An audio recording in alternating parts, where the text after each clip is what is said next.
project today has been brilliant, as the children from Ymwelodd have worked with lots of different adults, intergenerational. Some of the people had dementia, some were here to support their friends and family.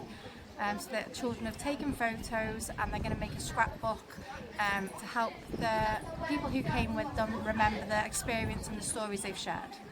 Perfect. And it's a great educational event in terms of history and stuff in here as well, isn't it? Yeah, so they've been to the schoolhouse and had a Victorian lesson where they looked at the 3 R's.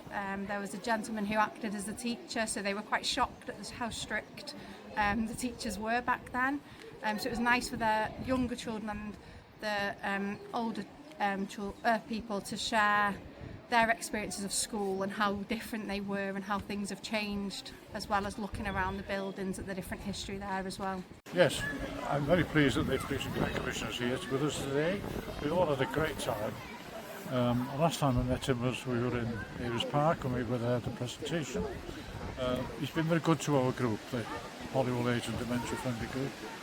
He supported us on a number of occasions. We were always very pleased to see him.